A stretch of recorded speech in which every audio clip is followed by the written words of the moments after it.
L'expérience que j'ai vécue avec le Seigneur, c'est que il m'a enlevé très loin.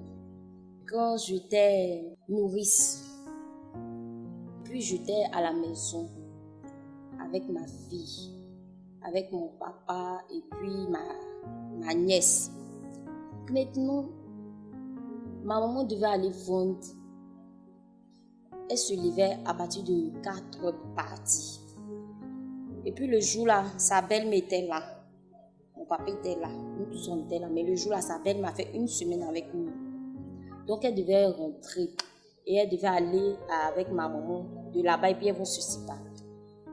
Donc c'est comme ça. Ma maman s'est levée très tôt le jour-là. Elle s'est levée, on dirait, à 3 heures du matin.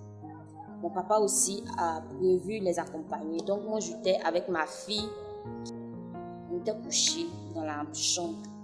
Et là où on était couchés, là, il n'y avait pas de lumière.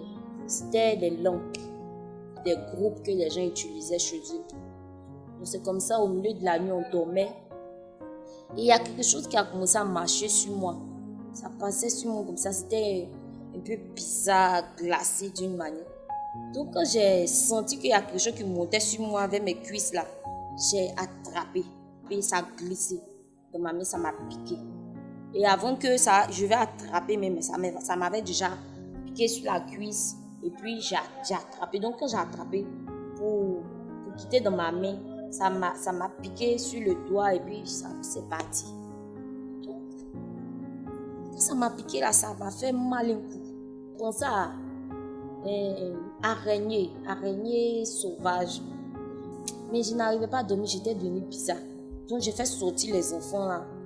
À partir de là où j'ai commencé à me sentir bizarre, j'ai commencé à faire sortir les enfants là dehors.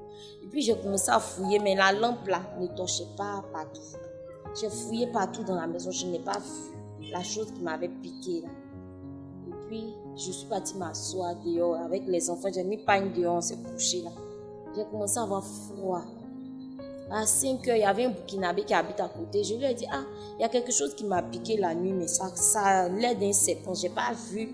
Mais quand j'ai vu, c'était pas une bête comme les bêtes qu'on a l'habitude de voir. C'était un truc brillant, un peu mince, un peu plus long, que ça a l'air d'un serpent. Il m'a donné un truc là, il m'a dit de mettre là-dessus. Oh, il a dit que le truc là, normalement je devais boire.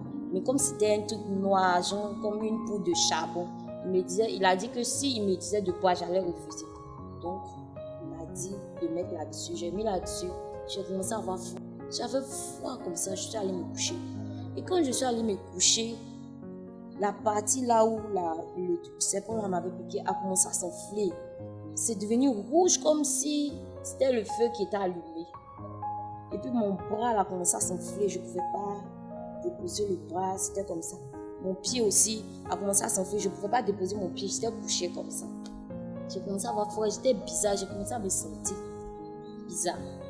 Et il y a le mari de ma tante qui habite à côté, qui est venu, qui a appris la nouvelle et il est venu. Il a dit, attends que j'attache un morceau de pagne pour ne pas que, si vraiment c'est un serpent, et puis c'est ton pied gauche, pour ne pas que le venin monte jusqu'à ton cœur. Donc quand il l'a attaché, j'ai eu encore plus froid et puis plus mal même. Parce que c'était comme quelque chose qui s'enfle et puis on attache et puis la partie était enflée, ça faisait mal. Je ne me sentais pas bien. Ma fille même pleurait, je n'arrivais pas à la suivre. En tout cas, je sentais que j'allais mourir. Je sentais que j'allais mourir. Parce que depuis 4 heures du matin jusqu'à midi, on n'a rien trouvé encore on n'a pas trouvé de solution. Je ne me sentais pas bien. J'étais là, j'ai dit, c'est quoi ça là? Seigneur. Donc j'étais là, je parlais dans mon cœur. Puis, à partir de 15 heures, ma maman est quittée. On marchait, elle est venue. Quand elle est venue, elle dit, chouette, normalement, j'avais fini de faire les trucs de la maison, puiser l'eau, tout.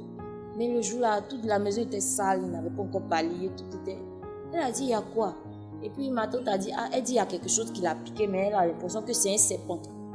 Elle a jeté sa cuvette là. Elle dit, serpent va piquer mon enfant. Elle a commencé à se paniquer. C'est ça que ma tante a dit. Il faut partir demander s'ils ont leur truc là.